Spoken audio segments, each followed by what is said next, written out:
Welcome, everyone. We are delighted that you're joining us today at our second workshop in the Teaching Hidden History series. My name is Beth Berenger, and I'm the Director of Education Programs for Essex Heritage. And we're a nonprofit that really tries to connect people to the wonderful heritage resources in Essex County, Massachusetts. And I wanted to just introduce also my colleague, Sherry Grisham, who's helping us today. She's going to be watching the chat. Sherry, if you could just say hello. Hello, hi, I'm Sherry Grisham, and I'm the Marketing and Engagement Manager. Hold on, also admitting. And happy to be here. Yeah, so if you have any technical issues, feel free to message me in the chat. We also have closed captioning available. So if you want to activate that, you should be able to do that at the bottom of your screen. So we wanted to mention that our program is really made possible today by generous funding from the National Park Foundation. We have an affiliation with the National Parks, so very grateful that we were able to get that funding. Now I'd really like to introduce to you Brian Sheehy, who's sort of spearheading this project. He is the North Andover High School History Department Coordinator. And it's really because of some suggestions from his students that this project kind of came into being. So I just wanted to have him introduce himself and talk a little bit about the impetus for the project. Hi, everybody. Just to kind of echo what Brad said, it is kind of a nice day out. We really appreciate you guys coming out today to really kind of expand our knowledge base and have some really good discussions around some topics that might be new, might be things that you've talked about before, but it really just extends a conversation, and it's really great. And I know that my students are really excited that this is happening. Over the summer, a group of students reached out to me and said that we really need to make a change in our curriculum, and we really need to do a better job of touching upon different topics that they didn't learn about and they saw on their TV screens and on their computers. And they were upset that they didn't learn about a lot of systemic racism and things like that. And they wanted something else. And this is kind of an offshoot, the best we could do to kind of try to address some of their wants and really demands on their education. And we're going to start off later with a little video, and the video that we're going to show is after a roundtable discussion we had over the summer with past and present students and some faculty about their experiences in the educational system here. So looking forward to the day, and again, thank you for coming. Thank you, Brian. So just wanted to sort of also start off with, to kind of center us with this quote. I think Stephen Oliver mentioned James Baldwin as someone who's very influential in his own thinking about some of these issues. And we thought that this quote really did sort of capture some of the just intention behind this program. So I'll just read this. This again from James Baldwin. The great force of history comes from the fact that we carry it within us, are unconsciously controlled by it in many ways, and history is literally present in all that we do. It could scarcely be otherwise, since it is to history that we owe our frames of reference, our identities, and our aspirations. And I think this really just gets to why we feel that a workshop like this is important, because, you know, again, the way that we understand history, and then maybe as educators, the way that we introduce students to history is very impactful. It's something that we carry as our identities in sort of how we view the world. So what we're doing today, we feel is really important. And again, we're so glad that you're joining us on this journey today. I think it was Cabria that was saying, we all need to learn from each other in this process. And so that's what we're trying to do today, and taking our cues from, you know, the new generation, from the students that are asking us, please do something better than what we've been experiencing. So today we are focusing on 18th and 19th century Black history in Essex County. And we're looking at how this illuminates some of the stories that maybe have been hidden in our larger American history. If you're able to watch Ruben Enrique's presentation from DESE, he's really sort of helping us to connect these ideas to the ways that the state is asking us to be more inclusive. And how can we help students connect with this history, again, keeping their voices and their ideas at the forefront of our teaching. We want to be responsive to our students, and this isn't always easy. So we're going to try to think of ways that can be more possible. And then how do we create an environment for difficult conversations about complex issues surrounding race, identity, and what it means to be American? And especially in this local context where we feel that might really could, hit close to home. And again, with Desi's guiding principle too, this is sort of that critical piece. And we know that as we do this, we may make mistakes, and we just need to acknowledge those mistakes. We even maybe will make mistakes today in how we're speaking, not intentionally, but we need to be told when we're making those mistakes so that we can rectify them and do better. And that's really all that we can do. Do our best to try and do something better the next time. Today, we are going to look at some exemplary stories of Black people's experiences in our region. And again, what's so wonderful is that we can use those local stories to extrapolate to some of these larger issues that are so important to our students, these themes of exclusion and the fight for access, in a way that maybe empowers them to feel that they can act and create change. We also have a lot of primary sources. We're really indebted to a lot of the institutions in the region and libraries who have helped to collect some of these things. Brian Sheehy's done a remarkable job looking through these resources. And many of our local history museums and historical societies have even put together groupings of these sources. So we tried to highlight those for you in the sources that we have for you today.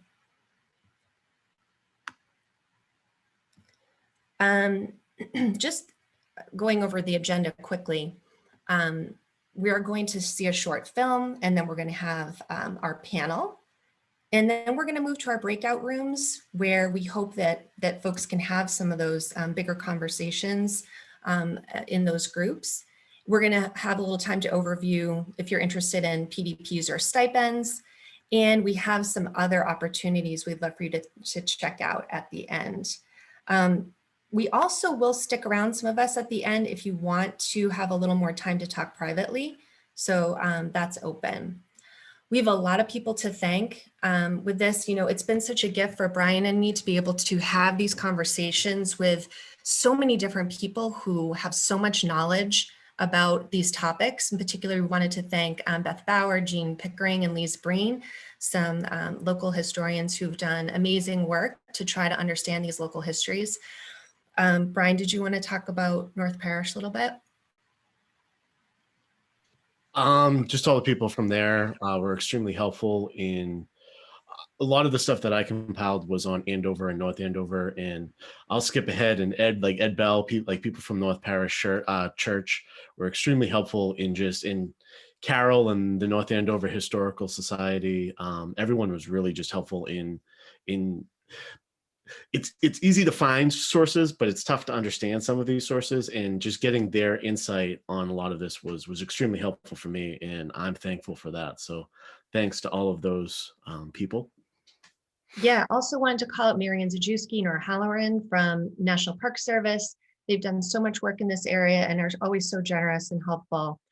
Andover Center for History and Culture, I think Lauren's with us today, the local libraries, Lawrence History Center, Amiga, and many other people as well. Also, Danica Thurston, Lynn Museum, they're putting together an amazing exhibit about local Black history in Lynn. So now we're going to go to a video that Brian put together with his students. And Brian, I'm hoping this is going to work, and I hope you can maybe give a little intro. So like I said earlier,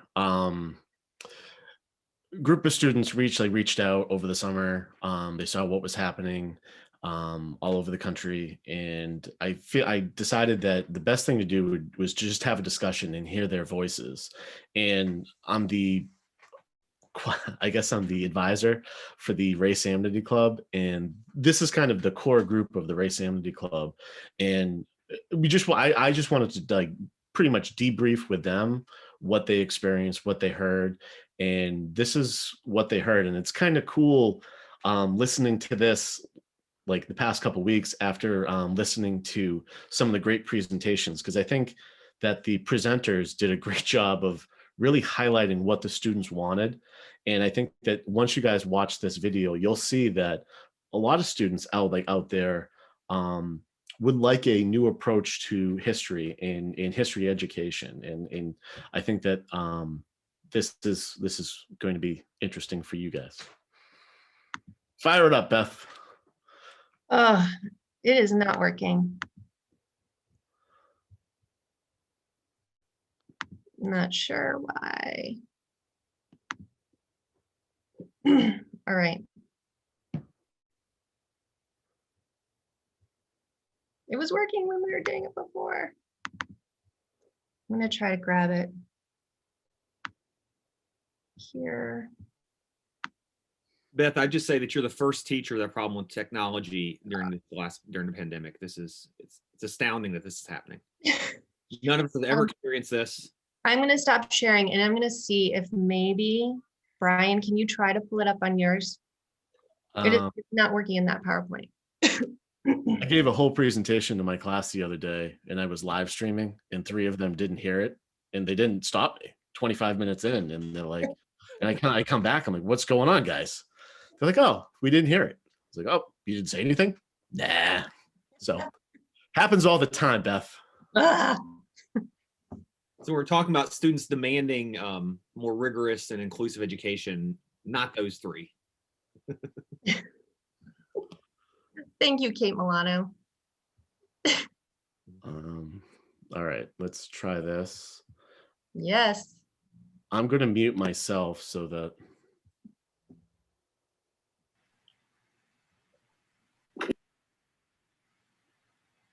I think you need to be unmuted, Brian. Yes, we can hear it.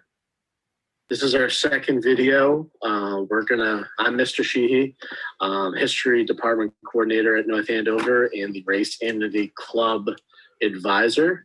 I'm kick it over to Eamon, and he can introduce himself.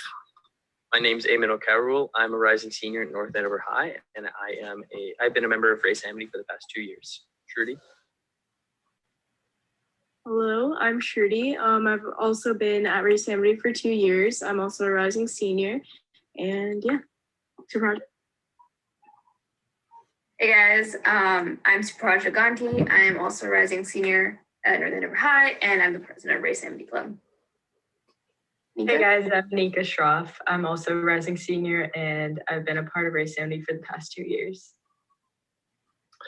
Welcome, everybody. So today, we're going to talk a little bit about how we can initiate a change in our classrooms and how we can start educating people. Because one of the things that we feel very strongly about is initiating change through education, through understanding, by kind of eliminating some of the stereotypes, some of the misperceptions that people have about certain topics, and that providing people with the tools to understand the historical context of certain events is really important. So this video is going to talk about how we as a community can improve the way we teach in our classrooms, things that you guys want in your classrooms, things like that. How can we kind of start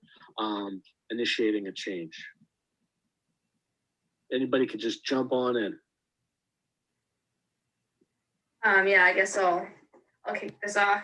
I think that, as I've mentioned in our previous video, I think that having an open floor for discussion in classrooms and bringing up these conversations in classes according to a certain maybe literary curriculum or something would be a very good way to integrate into classes. And just, I guess, also having these competitions earlier in an education system. So when kids are in elementary or preschool, kind of starting at a really young age, so that that immaturity factor that has also been brought up can be reduced to as low as possible. And I think a key part of that is also trying to root out the biases that we have at such a young age. So an example in our big discussion yesterday that I had used was you teach young children about how Squanto and the Native Americans had helped the Pilgrims when they first got here. But the emphasis in those lessons is really more on the Pilgrims than anything else.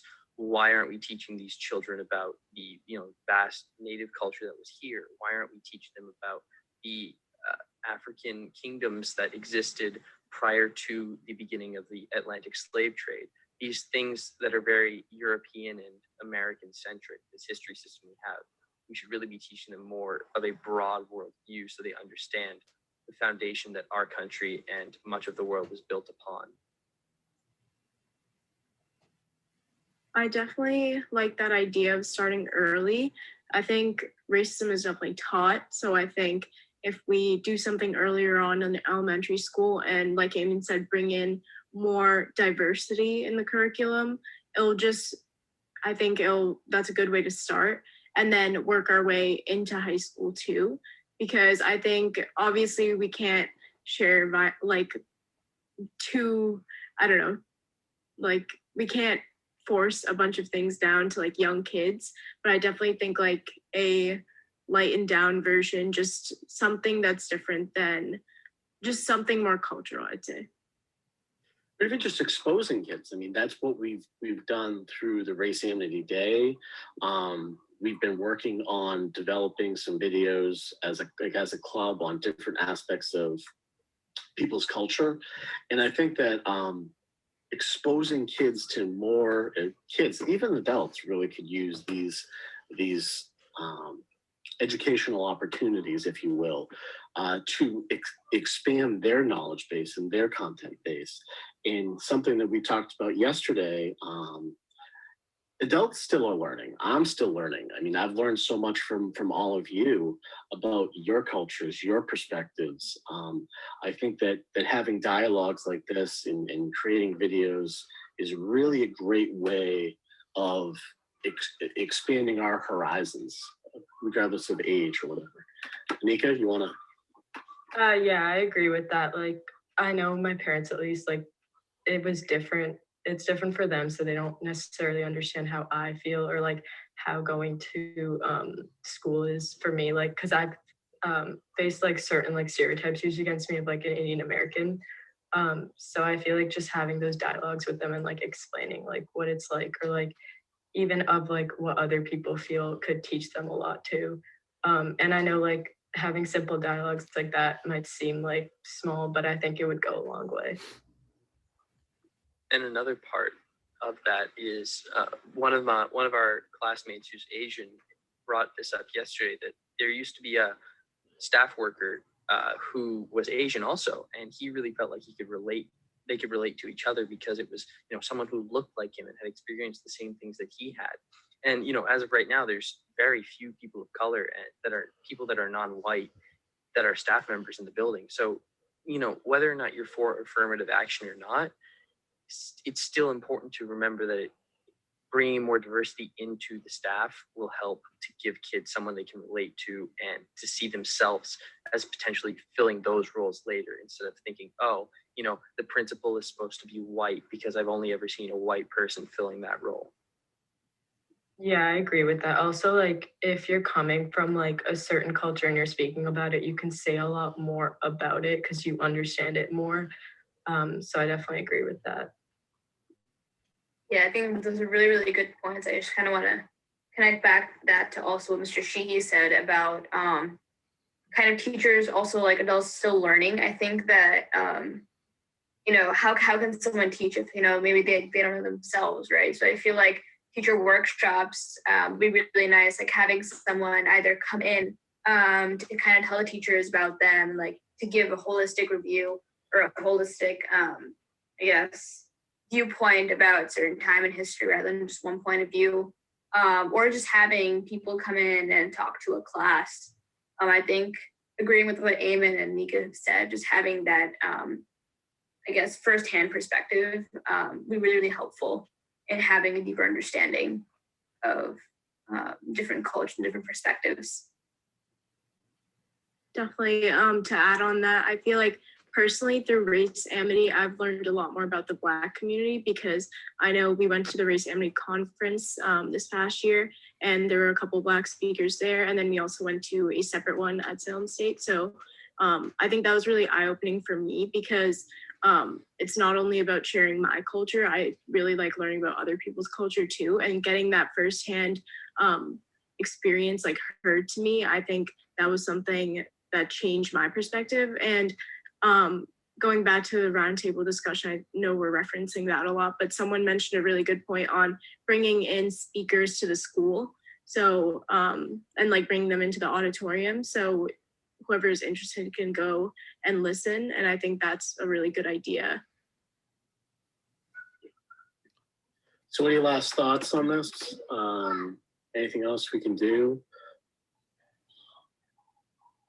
I think you guys brought up some great points.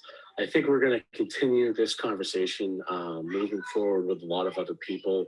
I think we're going to continue to do things like this to really continue to have our dialogue and try to educate more and more people. So we thank you for being on with us today, and we'll be back at you soon.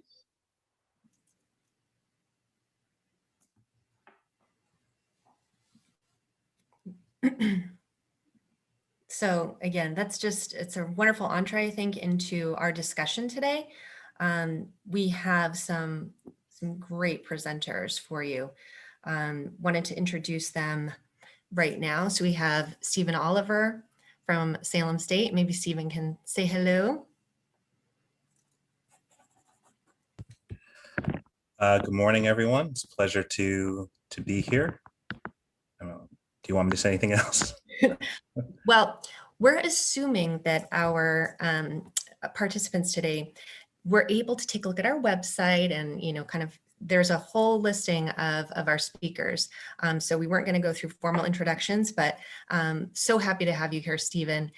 We also have Kat Everett here today from Pose. And maybe Kat, maybe you could just give a little bit more of an introduction, introduce yourself a little bit more. Sure. So I'm Kat Everett, co-founder and executive director of Pose, Power of Self-Education. I'm also the founder and curator of Cocoa Brown, where I'm sitting right now. Hi, Marianne. Very happy to be here and to be part of this discussion today. We have done some work actually at North Andover in regards to race and diversity. So super excited to be part of this project today. Thank you so much, Kat. We also have Kira Singleton. She's from the Royal House and Slave Quarters Museum. Kira? Hi, everyone. My name is Kira Singleton, and I am the executive director of the Royal House and Slave Quarters in Medford, Massachusetts. Thank you. Thank you, Kira. And we have Dr. Cabria Baumgartner here with us. She's from UNH, and she's also conducted a study of the local Black history in Essex County. Cabria? Good morning, everyone. Happy to be in conversation with you. Thank you. And we also have Dr. Bethany Jay from Salem State University. She's written a book on how to teach slavery. She is just a wonderful resource for us today. Knows so much about the local as well as the national conversation about how to teach these things. Bethany? Thanks for having me. I'm happy to be here with you. And it's good to see so many familiar faces from over the years too. Yes, and also wanted to maybe reintroduce Dr. Brad Austin, also from Salem State University. Actually, Bethany and Brad put together a teacher workshop series years ago that Brian and I were part of, and maybe some of you were too, that was just really inspirational using Essex history. So we always love to go back to our mentors for more help. Brad? Yeah, I think saying calling them the mentors is also a way of saying they're old. So thanks a lot for that, Beth. Hey. And just a brief plug.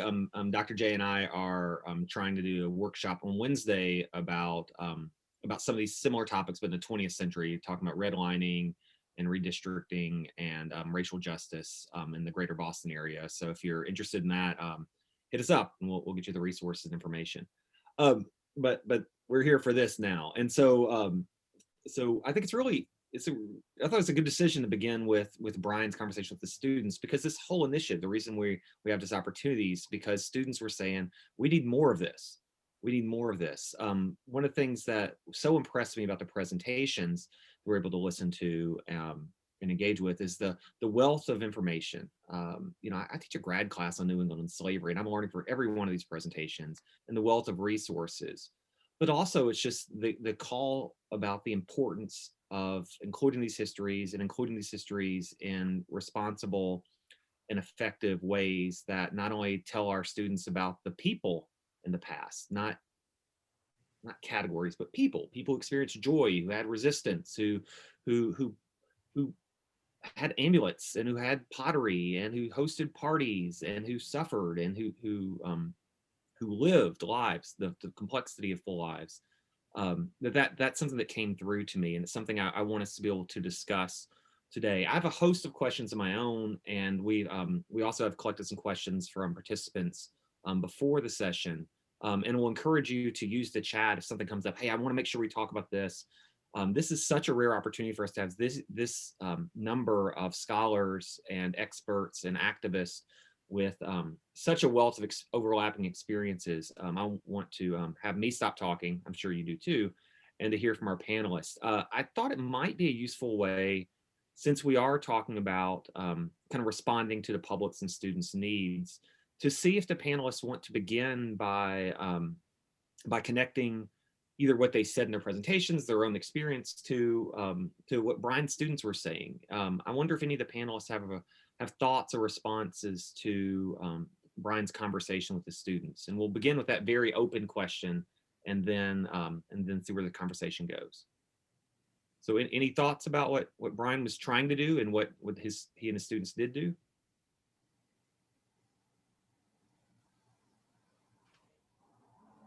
I can jump in to get things started. Or Cabria, did you want to go? We unmuted at the same time. Yeah, it's fine. You can go.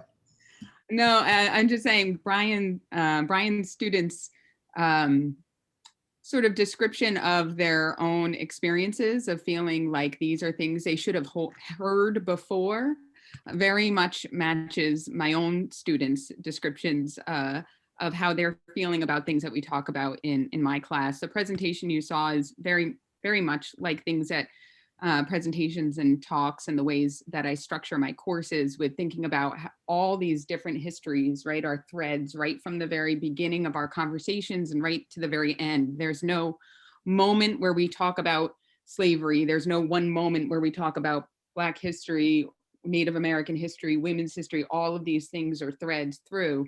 But often when we get to the hardest things, the emotional response I get from my students is not about the content itself so much. It's about the fact that they haven't heard it before. And why haven't I heard this before? And so that's where I think Brian's students were right on point with considering how we need to better kind of scaffold, include, right? Like confront all of these different histories, right from kindergarten moving forward. And I'll end there because I know we're short. What about you, Dr. Baumgartner? Yeah, I was just going to kind of echo what Bethany said. I really like that the students picked up on kind of three things: our own biases and being willing to face those. They mentioned maturity. I think they were talking about their peers, but I think it's something to keep in mind, especially as we're talking about slavery and emancipation.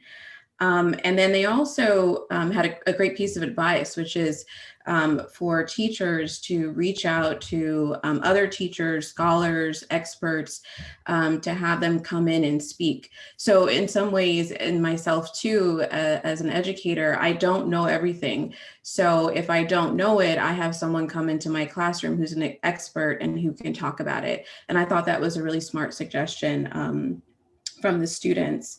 And I think in some of the materials that I sent along, there's an op-ed that was written in Education Week that talks about decentering Eurocentric ideals.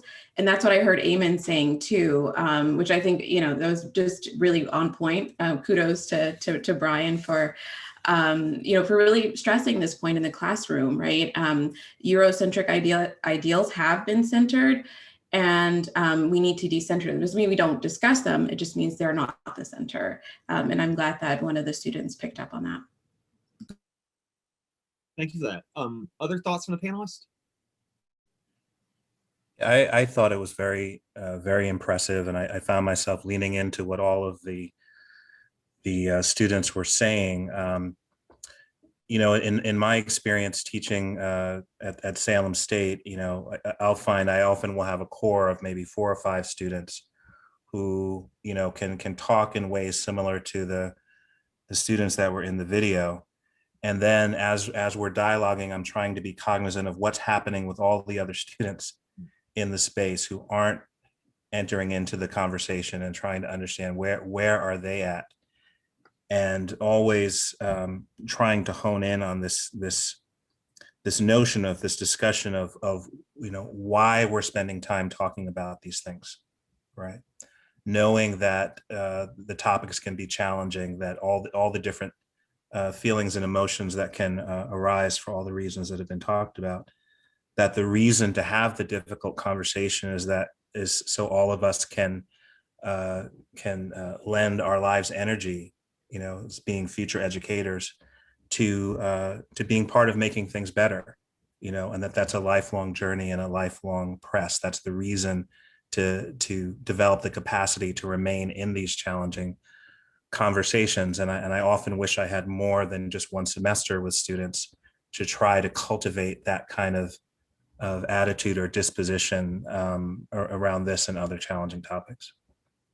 Thank you for that, Stephen. One of the things that struck me as we're planning these workshops, and as we're listening to these resources, listening to students, is that really our goal here is to have us all leave these 2 hours better prepared to do the work, right? And you can boil that down to having thought about why we need to be doing this, what kind of content and resources should we be using, and then how to do it.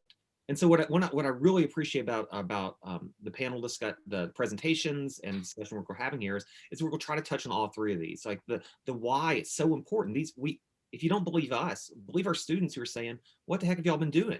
We need this, we deserve this. We want to learn about these things, and that's important. The what and how are really important to us as well. And one of the things that struck me from all the presentations is the importance of decentering language that we use in the presentations, but also students use, and language, specific word choices, and ways of framing things, and introducing certain narratives to counter dominant narratives, or to expose our students to new ideas. And I'm wondering if that's a place where we can spend a little time talking about the use of language, and how we as educators or museum directors or public historians need to be very intentional about our use of language to get us to these other ideas. Director Singleton, would you mind starting us with that? Sure. Yeah, I think language is extremely important. I think when we are talking about histories of slavery, and we're talking about enslaved people, we all have to make sure that we don't commit another form of violence by reinscribing enslaved people as property while we're talking about them. And so at the museum, one of the things that we always do whenever school groups come in, whenever we're talking, we immediately have a conversation about why we use enslaved versus slave.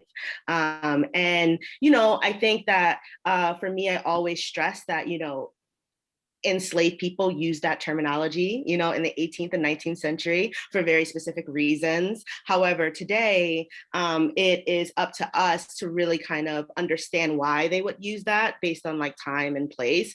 And it's up to us, though, to talk about how if we use slave, then we are decentering humanity. And that is not something I want, to do ever. And it's also a hard, it's a really hard, I think, conversation to have with students because they fundamentally understand it. But when you've been talking about something for so long, it takes a little bit of time. And so we always stress, compassion, and, grace. However, when I speak, I make sure that the terminology is correct. And so I know, so thank you for that. And I know that I think it was Bethany saying that, a key part of her teaching is not having the extra special day on African American history. And now we're going to talk about women for 30 minutes and get back to quote unquote real history. I think there's something we can do as teachers, as educators with language to say, hey, we're going to stop and dig in here and just language matters, right? And we're going to talk about it here really explicitly, but we're going to apply this lesson where we're talking about all other groups and, as writers and as thinkers and historians, let's really focus on choosing whether we use the word plantation or forced labor camp, right? If we use how that just changes things in our mind and how that can open us up to other conversations and be reflective kind of thinkers. Now, Kat, I know this is something that, you're involved with community engagement and stuff now. Is this where you spend some of your time thinking and working with people?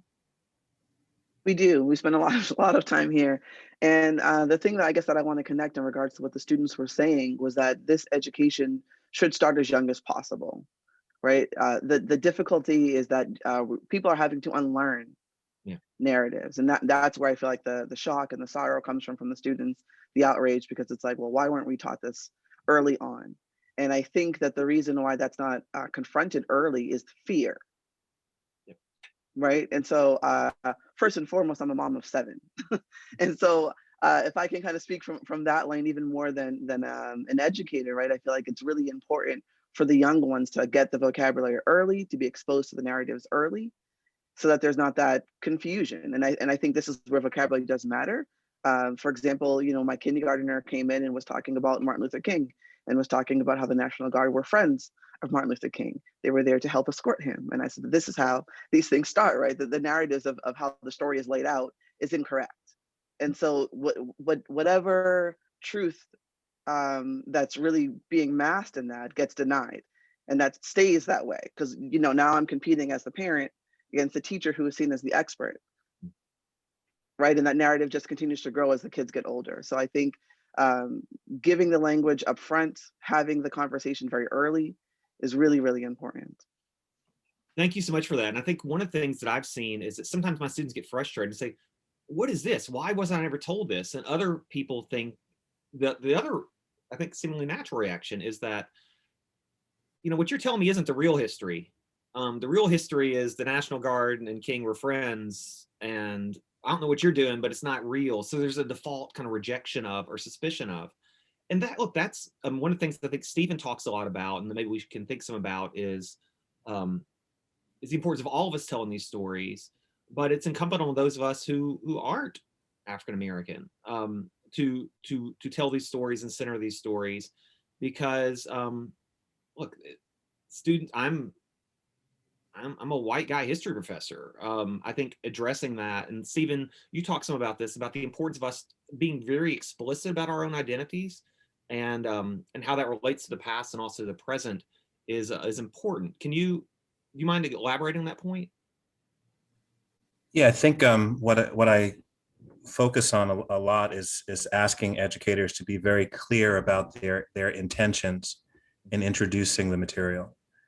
Oftentimes it's hard for people that are aspiring to be teachers to take on the idea that because of different because of the social identities that they carry, and depending on who the students are and what their prior experiences are, they may not have any reason to believe at first that you have their best interest at heart, right? And all of us have to engage in the work of engendering trust.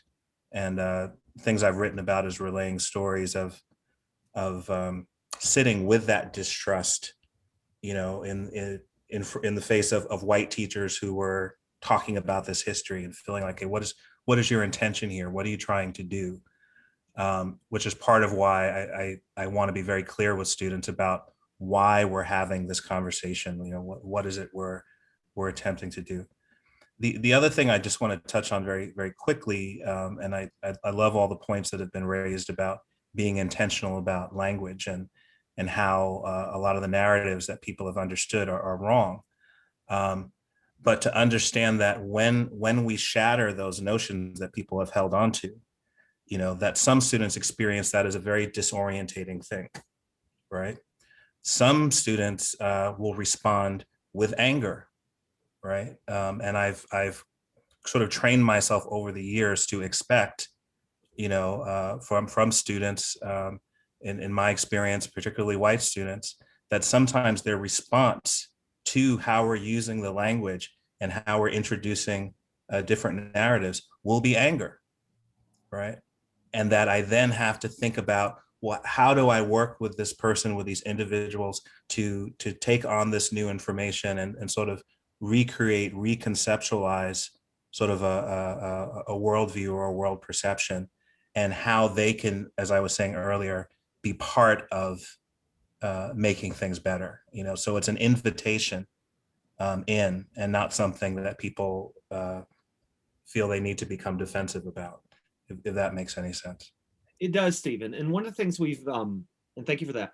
One of the things we've been talking about is, again, is how to do it. And sometimes it's classroom climate. And sometimes, and one of the things that always strikes me when I see Brian's students is that how respectful they are of each other, and just how they, you know, it's the habits of taking turns and listening respectfully and building on what someone else said. And that's clearly something that Brian or his school, if we're not gonna give him sole credit for it, that they've developed in these students, the ability to respectfully engage in conversation. And that's something, again, it's not just when we're talking about these topics, it's larger topics, but it's something we need to model. The other thing I think that comes with this, from the conversation we're having right now, is kind of the how to do it, and how to decenter. And for me, there's a couple of lessons that I'd love to explore with the panel from the presentations. One is a variety of types of sources that open us to different conversations. And especially for me, and I'd love to hear people talk about, like, not only understanding these elections and Belinda's petition, which is maybe the single best teaching source I've ever found, because it opens so many conversations. But also for me, I'm going to what Dr. Baumgartner was saying earlier about, you know, inviting other scholars in, you know, to have different, not only scholarly expertise, but also just putting different experts who look very different than you, however you look, in front of your classes. That's often a burden on other people, asking them to come into your class time. But there's so many opportunities to use YouTube clips, to use short videos, to use short presentations, just to have your students see that other people can be experts. One of the best things I do in my modern history class, US history class, is have Dr. Carol Anderson do a 5-minute little clip on Tulsa. I went to grad school with her, but she's amazing. And I just want my students to see Dr. Carol Anderson kind of explaining this stuff and explaining it really well, because they need to know that not all history teachers look like me. And then we talk about it. We don't make a big point of that, but I want to have them have different perspectives on the past, but also broaden their ideas about what expertise can look like. And I think that's important too. So that was just a plug for using YouTube videos and using short little clips to bring different types of experts in the class without actually asking those people to give an hour of their time. Let's talk some about these sources though in these stories, because one of the things that's so rich about this topic is that scholars have worked really, really hard to find these stories and to tell them in engaging ways. I wonder, those of you, I'm looking, I guess, especially at you, Dr. Singleton and Dr. Baumgartner and Dr. Jay, you gave us some of these really rich stories. Are there any things in particular that you want to highlight again for us as really excellent teaching tools? You know, I'm thinking especially, I'll just say it, the elections are amazing ways to talk about African-American culture and early American history. You know, Dr. Baumgartner, do you mind talking a little bit about how you might use those in the classroom? Sure. So for my college students, I've talked about Negro Election Day. None of them had heard of it. It wasn't unique to just Salem, right? We're talking about 18th century here. It wasn't unique to just Salem and Lynn, but also Marblehead. And then of course, outside of the state, we have examples of it in New Hampshire and Rhode Island. So my students are always surprised that they've never heard of this. And it becomes a discussion then about why they haven't heard of it. And then we end up talking about sources. And then we talk about archives and archival practices and collecting practices. And that's actually really a great way to sort of frame ideas about power, about oral history versus, written documents. We just go to town. It's a lot of fun, but Negro Election Day as a topic allows them to do it. I've actually had students go to Phillips Library and, look at William Bentley's diary and see if they can find more in there. We know it's scanned, but that's not the point. The point is that they actually get to, sit with the materials and sit with the sources. They also, I think, gain a deeper understanding of how maybe those archival practices might be changing now and how they might actually have, play a role in that. How they think about particular events now, right? How will we write about them 50 years from now? So it becomes a really nice touchstone. But we also talk about Negro Election Day, the history of it, what we know. I think in some of the documents I shared, there was a petition at Salem State. They in their archives in the 1760s, enslavers were mad because they felt like the holiday was too raucous. So we discuss those kinds of sources, but we also just acknowledge that there aren't very many. Thank you. What about you, Dr. J or Director Singleton? So I love that comment about sources, about kind of looking for sources, how they're limited, and also they're often contested, documents. The way that right now we're doing a lot of reinterpretation at our site. Our site has been based on, in many ways, a book that came out several years ago. And now that I'm on board, we are working with a bunch of different PhD students to kind of go back into the archive and really rethink what we have taken as the truth in terms of how we interpret our site.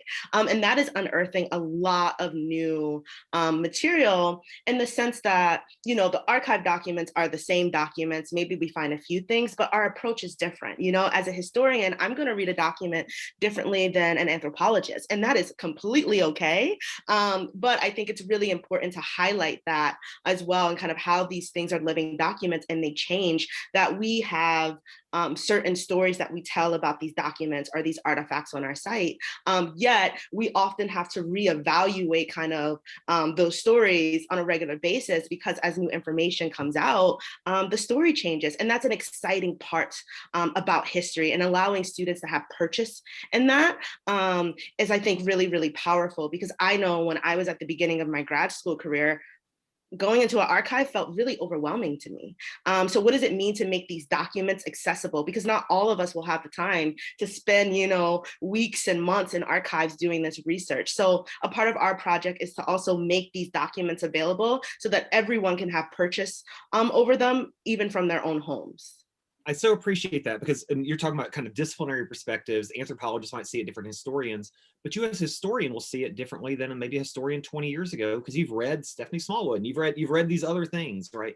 And so I love sharing that kind of insight with my students, because that gets them to think about history as something other than memorizing names and dates, and as a discipline of inquiry and questioning and thesis and competing ideas and understandings. That's what we want them to understand.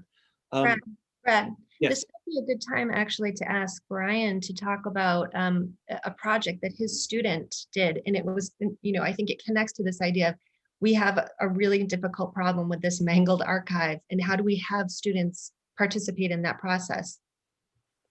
So Brian, I've heard you had a student who did a project. Tell us about it, Brian.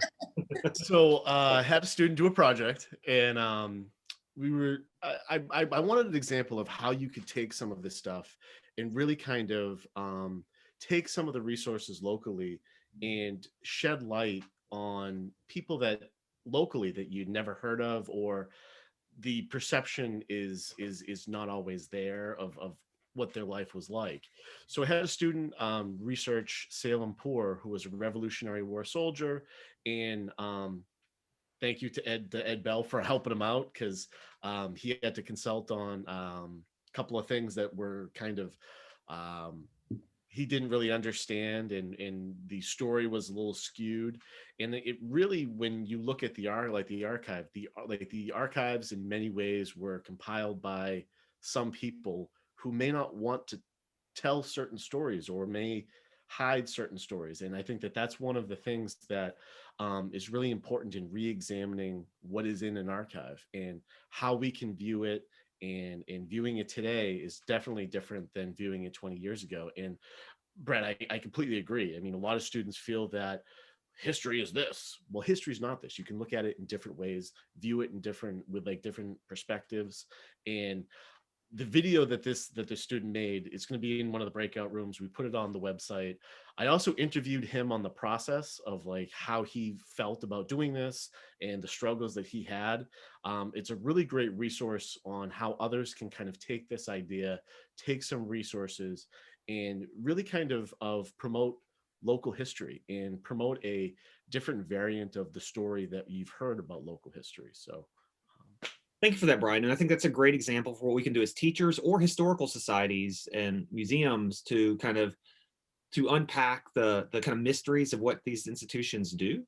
But also what you said, and this will be maybe our last question and comment, is that as you said, that they have the belief of what history is. And that reminds me of what Kat and Kira were saying earlier about, well, maybe we should teach them what history is differently. Like maybe we start earlier, then they're not as resistant either to new narratives or inclusive narratives, we hope not new narratives, or understandings of what the discipline is. We had some questions beforehand, and some questions now about after how Stephen refers to it as the inherited mess. Kat, I know you do some work with this about our students often think it's memorization, and they also think it's irrelevant. It's really tough to argue that history is irrelevant if you're paying it all attention these days. So I wonder if some of you want to talk just for a second or two about the contemporary relevance and importance of going back to the why thing of including these histories and making sure our students know more about the history of African Americans in Essex County during the 18th and early 19th century. So I can jump in. Yeah, please, Kat, please do. I was kind of burning to like press the unmute. If there's ever been an argument for the relevance of history, it's now, right? But I think one of the reasons why it's so difficult is the segmentation of education. So I am for desegmented education. I am for an interdisciplinary lens. I think when things are taught that looking at history is also science, right? Like there are other things that you can pull in there that make it interesting to the kids that you're teaching if you know what their interest areas are. And I'm an advocate of taking that interdisciplinary approach to making things connect. So things that happened in the past are just as relevant today. And sometimes when you look at it, you see this mirror image and you're like, how can this be the case, right? And that's interesting. That's like something that students can engage in. And I think oftentimes when it's just kept at the book level and it's not meant to be that it comes alive, that it's experiential, it makes it difficult for students to grapple with. So that's one thing that I would like to just throw out there. As much experiential education as you can give, engaging the senses of the students is a way to make hopefully that love for lifelong learning continue, because we tend to kill that in schools, right? Like we tend to really stomp that out before they get into high school, and it's sad. I think if we engaged differently early, hopefully that love for learning that kids organically have would stay alive. Mm-hmm. I see the professor of American Studies nodding vigorously to what you're saying, Kat. That interdisciplinary approach is appealing. Would you say it's true, Dr. Baumgartner? Absolutely. That's one of the things I try to bring to the classroom. So I teach history, but I'm in an English department. So I actually end up teaching history through literature. And one of the books that I greatly enjoyed and that my students enjoyed was Homegoing by Ya Jessie, because she actually has this really nice thread of connecting, 18th century Black history in West Africa all the way to the carceral state today. And I could teach that as a series of lectures, but my students take so much more away reading, quite frankly, the fiction. And Ya Jessie just does a really good job. She's very, she knows the archival materials, she knows the work of historians, but she also has the great writing talent to write it. And so the words just sing. It's beautiful. Yeah, I agree with the interdisciplinary experience. One of the things I'll say about at least Negro Election Day is that it has its roots in the 18th century, but it's still ongoing in Salem Black Picnic. So it's one of those things where students will learn about it, they'll learn about this history, and then maybe in June they can actually go and participate. So that the history isn't sometimes we might say is dead or something, or in this case the festival is still ongoing and still means so much to Black communities in and around Salem. Thank you so much for that. Director Singleton, one of the things I so enjoyed about your presentation is you focusing on the kind of that dressing room as a living and working space, because maybe in all of New England, that standing in the doorway of that room and looking across, literally looking up across the threshold to the room of the enslaver, and just seeing the stark contrast in, wallpaper and silk furnishings and everything else, it's visceral. It's emotional to think about what it must have been like to wait in that room, to have to dress and clean and help toilet, and all of the work that had to take place, or that they were forced to do. So we were talking about kind of the visceral experience, but also what I really liked about what you said, and maybe I'll use this as our last kind of point, is that the idea that you're reinterpreting that the work of doing the history is ongoing, and you're thinking about and wanting to reinterpret the actual slave quarters themselves as a response to your communities and your board's kind of desire to tell a more accurate history.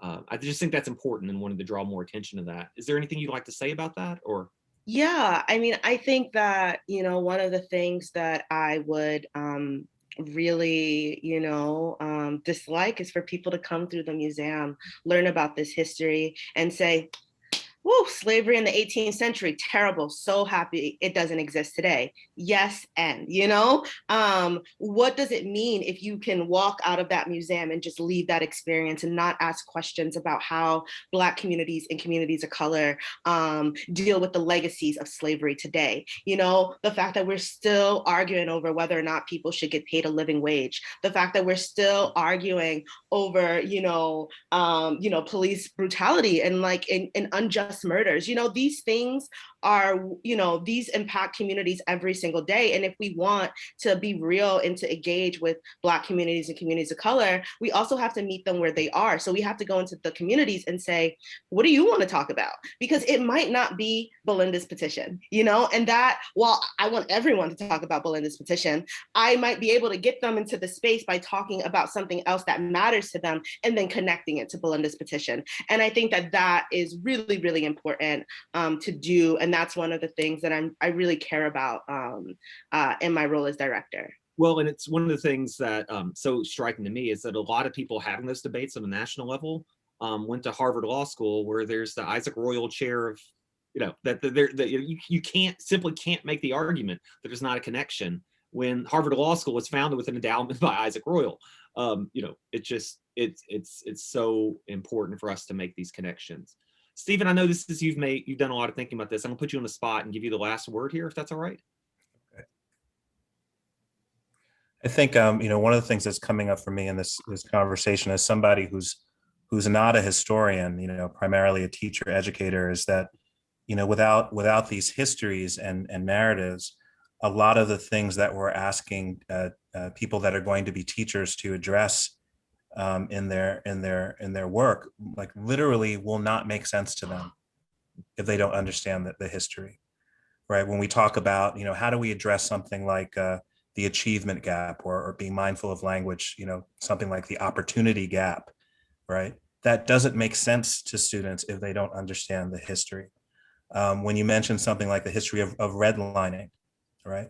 And I'm often saying to students, if you grew up, as a white person going to white schools and you were surrounded by, 90%, other white students in your classrooms and in your neighborhood, that was a socially constructed reality, right? That didn't just happen, right? And you need to understand the ways in which we're still living with the blueprint of all of these earlier eras, kind of back to that Baldwin quote that started the conversation, that the history is still present with all of us.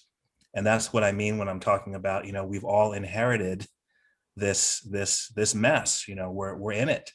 And we all have a collective responsibility to try to do something about it.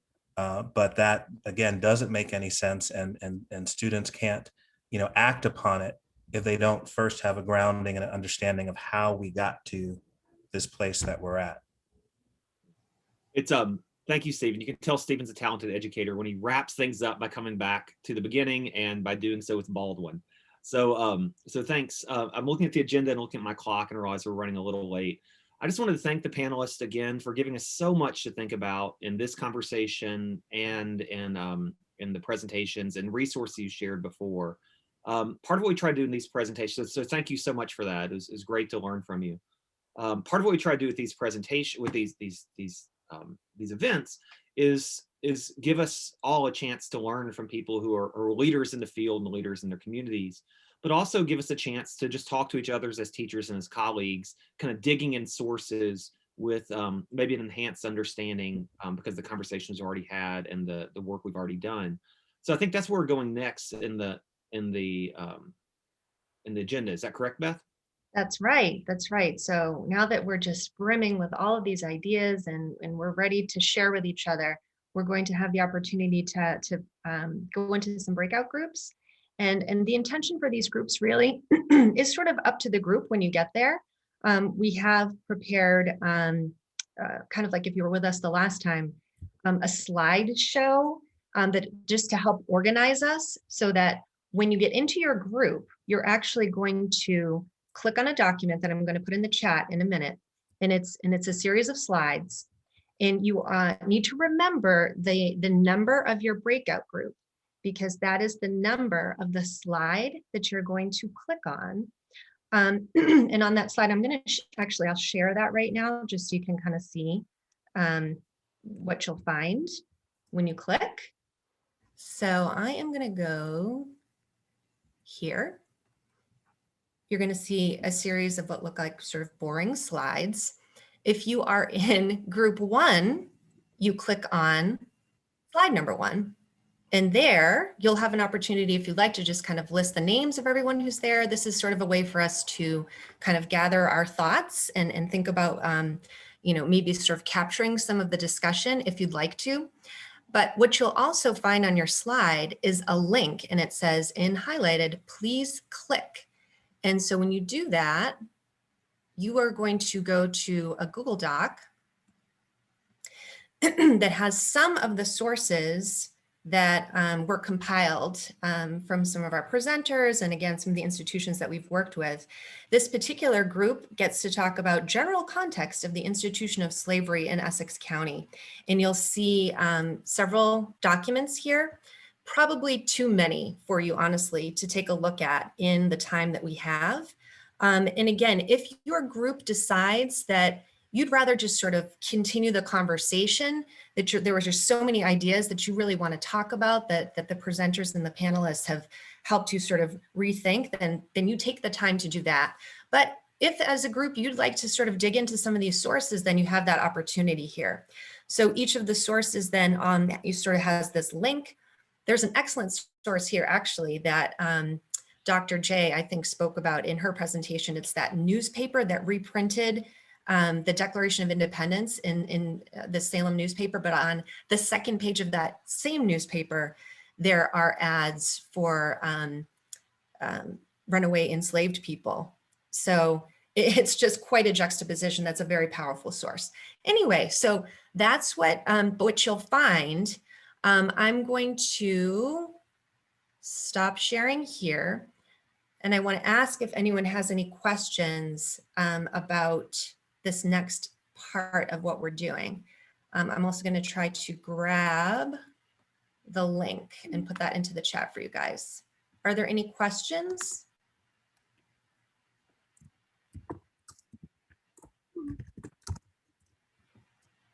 Oh, and Brad found that. Good job, Brad. Where did you find that source? Who even remembers? Yeah, I was just looking around. We have these newspaper databases. So I was looking around, teaching Declaration of Independence. So I want to see when it was first published in Salem.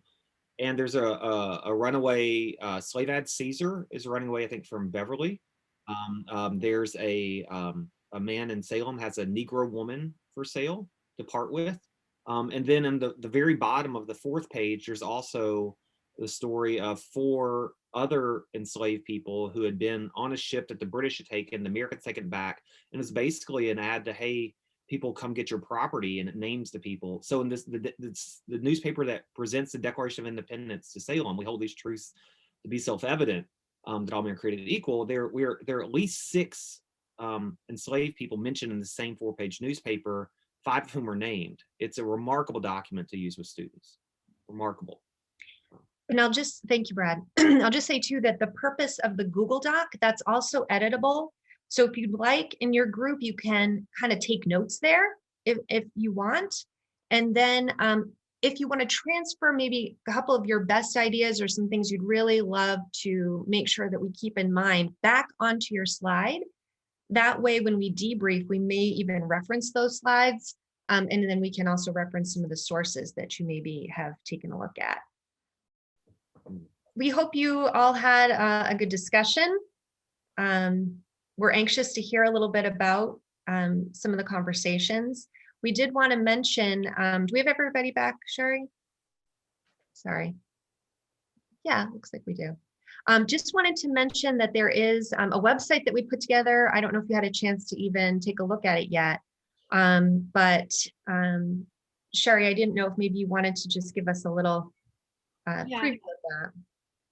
Let me just see if I can. And the sources that you looked at in those breakout groups are all on the website, along with many other sources as well. We did group them by kind of like theme or topic. You know, we tried to group them that way. You could group them many ways, but that's just how, like Brian and I sort of just said, hey, I think these kind of go together. So you can take a look on the website. There are many, many things to explore.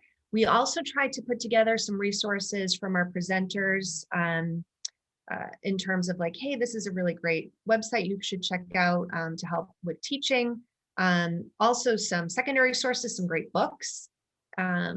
And as I mentioned earlier, there are a lot of also just like compiled sources from area institutions, like Cape Ann Museum had this wonderful exhibit called Unfolding Histories that has done a lot of work to compile sources from Cape Ann about this topic. So we list that. Also, Historic Beverly, for example, they have an exhibit, an online exhibit called Set at Liberty. Again, compiling these resources.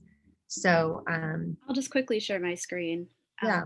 We do have like a lot of primary sources here. These are some of the resources that you used in your breakout groups will be available here, but there are also many others that weren't included. So they're sort of divided up by theme, the similar themes to what you used in the breakout rooms. We have additional like primary sources for research. We have. Oh, and yeah, Sherry, wanted to just really give attention to that student video too, which is under teaching technique. Yeah, well, so yeah, we'll get there. The teaching techniques and strategies section has the video that we saw earlier. We also have a video about Salem Poor from Brian's student and some really great resources given to us by Dr. Baumgartner and some others from our first workshop from Glenice and Sanchez. So there's so much here, like you could just keep going. Everything links out to more and more sources. So hopefully it's helpful. We'll probably keep these websites for the first workshop and second one at least available for a while, and link out from our Using Essex History website as well. So they are here for you to use. I hope they're useful. Anything else, Beth? Thank you so much, Sherry. Okay, so I think Brad's going to walk us through a little debrief. Yeah. So one of the things I just want to highlight is Dr. Baumgartner had sent along a really short document, I think, about talking. we had questions about using language, and this was a really useful, I found, guide to help us think about the words we're choosing, the verbs we're using, and stuff like that. Dr. Baumgartner, would you want to tell us a brief plug for that document, just because it was so important? Sure, yes. So this is not a document I created. This is from a bunch of scholars of slavery, and they talked about the different kinds of terms that we use. One of the ones that really struck me is often in textbooks, you'll find that textbook authors use the term planters.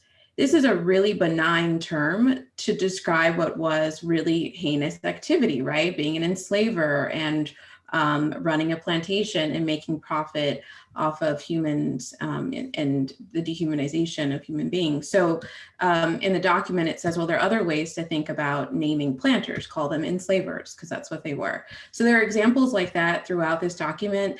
And I would say that the document is not meant to be the final say on this. The scholars want people to sort of think through these terms, and if there's a better term or more appropriate term, we want to be in conversation about that. So I think at the end, a couple of the scholars have their Twitter handle on there, and so we can sort of be talking about this as we continue to teach history. Sure, thank you so much for that. It's just such a great resource, and for those of us who are really looking for like a concrete thing that we can use ourselves or use with our students, I thought that was just fantastic. You talk about the word planters and plantations, and we were making connections with Kat and others about contemporary relevance. I'm sure a lot of us saw the law that Brian Kemp just signed in Georgia about voting restrictions. It was probably not lost on none of us that the picture behind him was that of a plantation. There are your words. A plantation, it turns out, or a historic site where you can go for historic reenactment camps. That doesn't give all of the experiences, of course it shouldn't try to, but it's just the idea that the history is literally in the background of important discussions we're having now, but it's a certain type of history, and the ways in which that history still influences us and creates what this inherited mess that Stephen Oliver talked about, I think is important. So one of the things we try to do in this as a transition is we in these conversations that we have is to address kind of these multiple aspects of teaching. Like I said, the why, the what, and the how. And one of the things I do as a scholar is I edit a book series about understanding and teaching difficult topics in history. And so if the first half of this was more about helping us understand the how and the or the why and the what, the presentations and the conversation, we also want to focus on the how and the sources that we can use to do this. And so I really want to applaud everyone who worked on this, Brian and Beth and others who pulled these sources together. If one thing we can't say moving forward is that we don't, as teachers or as scholars, have resources to do some of this work now. We've just been exposed to a lot of them. There were a couple of topics that seemed really important as topics to get in the foreground and talk about the sources there. So I wonder if I may put some people on the spot. I'm going to claim that prerogative.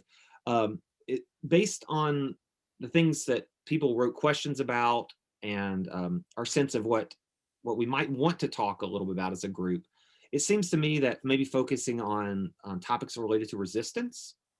We heard from our presenters that we have to talk about enslaved people as people, right? People experienced joy, who had celebrations, who resisted in a lot of different ways. So for me, the topics, those who looked at groups, I guess groups 3 and 11, I wonder if you wouldn't mind just talking to us a little bit about the sources you saw and the conversations you had about them. Is it okay if I put you all on the spot? Groups 3 and 11, I have no idea who you are, but you're up.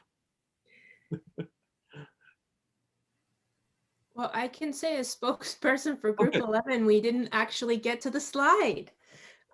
So we are 4 rebel women, apparently. And sorry about that. Then that's no problem. What did you talk about then? Part of what we talked about was, I would say, how Indigenous history and African American and Black history in Essex County and in Cape Ann is there are parallels in terms of trying to bring some of those uncomfortable histories to the fore, and not just with students, but across the board. Others in my group can chime in to say what else we talked about, but that was one of the things that we connected on, I would say. Thank you. Someone's saying they like the print behind me. The artist is Danny McCoy. Yeah, I think that we got off on you know what we were interested in and how it was impacted by the conversations we've been having, and then the time was up. That's Bauer. I should have known you'd be a rebellious woman. That's that's your MO. We could have talked all day. Yeah, that's perfectly appropriate. I mean, what we wanted to do with these things is spark conversations and give you resources if you want to talk about them, but also just a chance, as Brian demonstrated with the students, a chance to just have these conversations. So I'm glad y'all did that. Were y'all group 11? Yes. Okay. What about, did group 3 get a chance to look at the actual resources, or take the chance? Yeah, I'll jump into the silence here. We did, and first of all, we got so taken by the video that was created by the Royal House in setting the context for Belinda's petition, and then actually diving into the petition itself. What struck me, and some of my other group members might chime in on this as well, is the richness of and the wrenching story of Belinda's first 12 years. Being free, and then kind of setting that as the context for her demand for the 30 pounds upon her freedom. And the other thing that struck me too was there is not only, to be more direct to your point, Brad, not only is there resistance with Belinda's petition, but her then employing who we expect to be Prince Hall to help write with her that petition. When you say things like, it truly takes a village, it also takes a village in terms of resistance. And that was something that was particularly striking for me. Great, thank you, David. Others in that group want to add to it, or? Maybe yeah. Just calling, oh, go ahead, I'm sorry. Yeah, no, that's okay. Yeah, we talked a little bit about asking students what Harvard should do with the legacy of their founding, and that might be an interesting path of critical inquiry and discussion with students to get their opinions on what are the appropriate actions for Harvard now. Was it Justice Sotomayor who famously turned down the royal chair? I think that's right. I think she was offered it and said, "No, I'm good. I don't want to honor that dude." And so, yeah, the contemporary questions again are always jump to the forefront here. I'm seeing people posting. Good, thank you, Lise. So, if you haven't had a chance to really look at Belinda's petition, I encourage you to. It simply is one of the best teaching sources I've ever found. It elevates different voices. It raises all kinds of questions. It's a fantastic resource to talk about the Age of Revolution, talk about enslavement, to talk about local history. I encourage everyone to do it. I had a couple ideas like calling on other groups, but maybe I won't do it that way. I appreciate y'all speaking up. Is there anybody who'd like to just share the conversations y'all had, or we want to highlight a source? Hey, we've got 80 sources here, but y'all need to look at this one. Is there someone who'd like to just highlight something? Yeah. I would just like to say that there are other opportunities for primary sources in the classroom context for curriculum development. And one is law enforcement relating to the abolition of slavery, first by the English in 1808 or whatever, I think it was their law prohibiting slave trade. But there's a very interesting literature of captain's logs in which they are chasing or apprehending slave ships on the high seas somewhere in the South Atlantic or North Atlantic, and their efforts to find people to prosecute, because there were a lot of ingenious ways of avoiding capture. And there are interesting stories of a pursuer, an American or British pursuer, discovering that a vessel has too many spoons on it to be just conducting normal trade and things like that, which students at that level of detail relating to ship activities on the high seas is sort of compelling to students at a certain grade level, I think. So that's another approach to discussing those things. Well, thank you for that. Also, those ships had nets on them to prevent the people from killing themselves by jumping overboard and so on, which is another aspect. Great, thank you. Gregory, I see your hands raised. What can you share with us?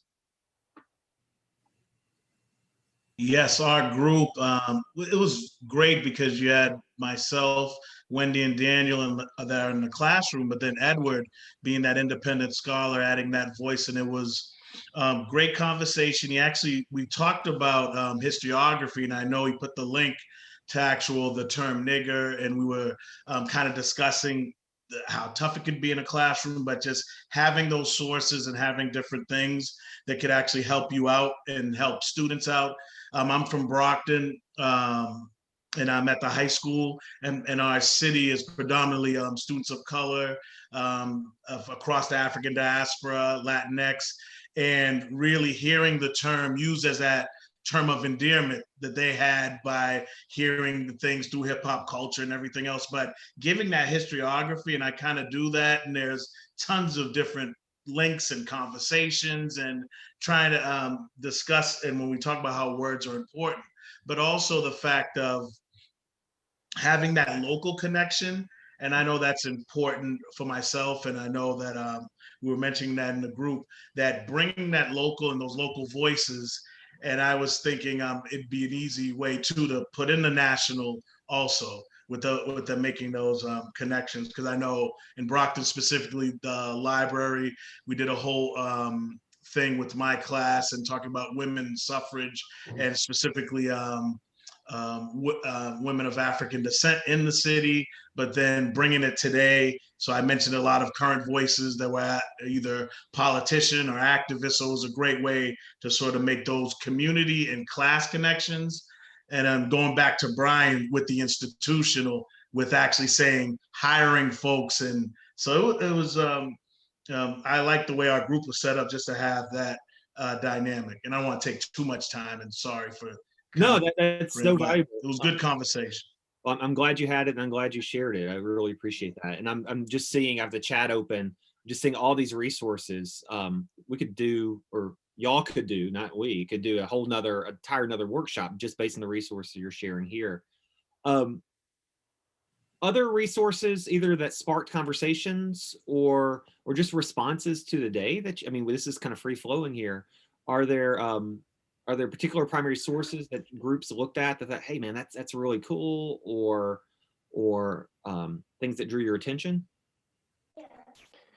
Yeah, so I was in group 2, and one of the things we had North Parish Church in North Andover, and one of the things that we were looking at was the idea of within the church there was segregation. They talked about certain groups of people sitting in certain sections of the church, only white people would be allowed to buy them. So I think making that connection to the segregation time period, whether it's the civil rights movement of the 50s and 60s, to early on, just kind of tell the students that segregation was in the North as well, because I feel like that's not really, I mean, it's out there, but it's not taught in the curriculum. It's more like Southern segregation, but This would be a way to bring it more locally.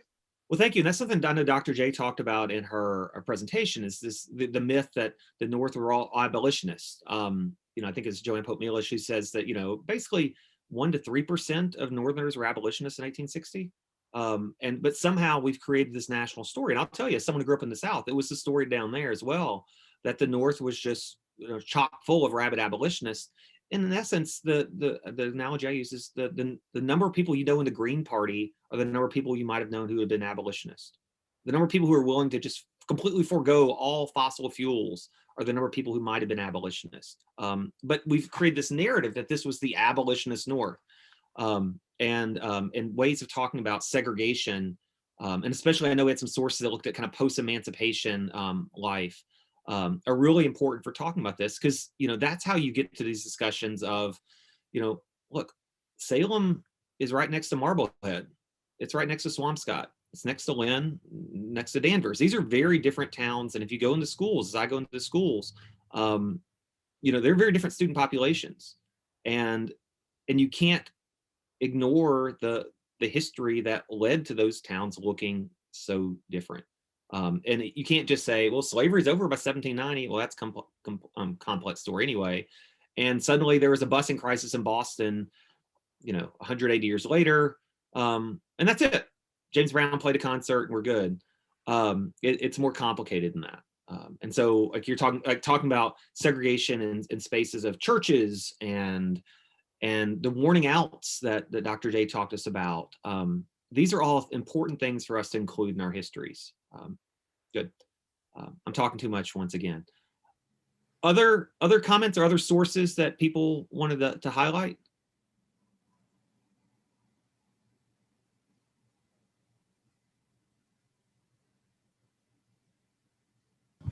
Brad, I'm happy to take for group 8 if you'd like. Please do. So we have a mix in our group because I am in the museum field, and then Krista Franco and Bruce Miller were both education field. But one of the things we just talked about too is the challenge of language, and what are resources for kind of updating and constantly using culturally competent language. For me in the museum, that's spanning visitors from age 5 to age 85.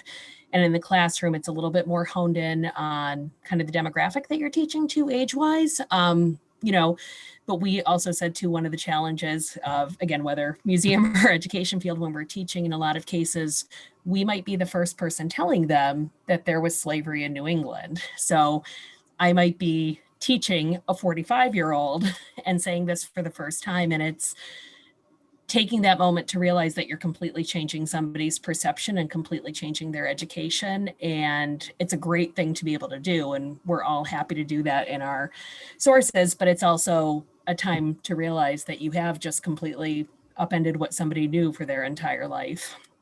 But one of the resource areas we talked about too is, how do we as educators stay up to date in using the right language and speaking the right language, but also, where do we get those resources?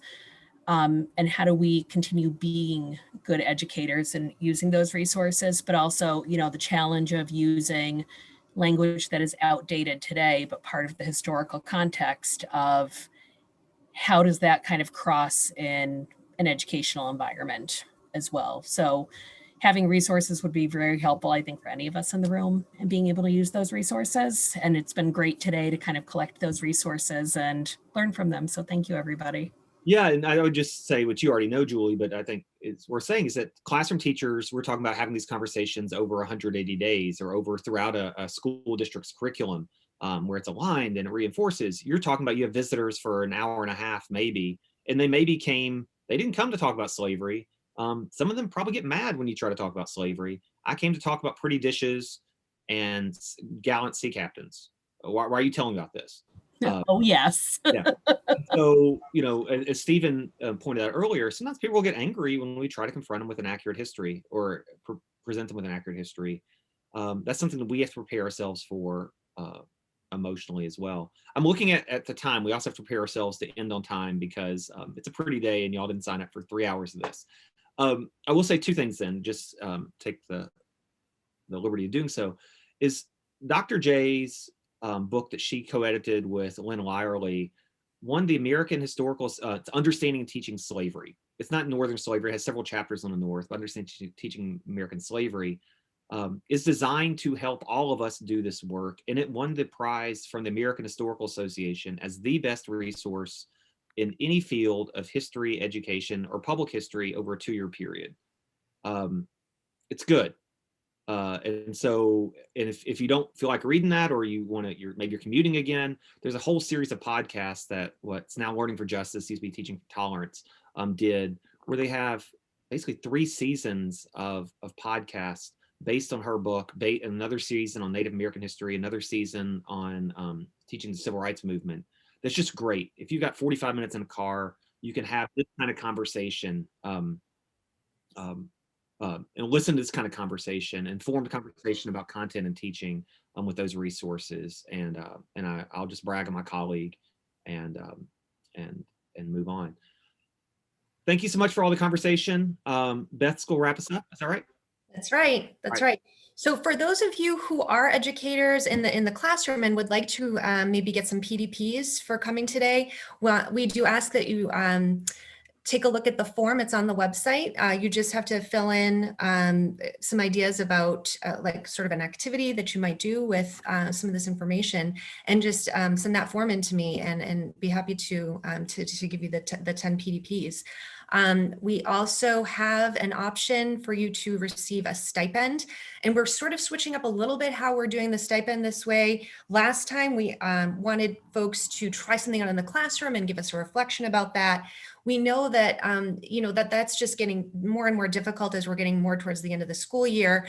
And so we're thinking that if you would be willing to come back and maybe have another discussion with us in sort of a smaller setting, having tried something with your students along these lines, we'd love to make that the opportunity for receiving a stipend. So you can just indicate that on your PDP submission. You also have to do the PDPs to get the stipend. So I should make that clear. And I think I have a date to submit the PDPs by April 26th, I believe. It's like right after April break.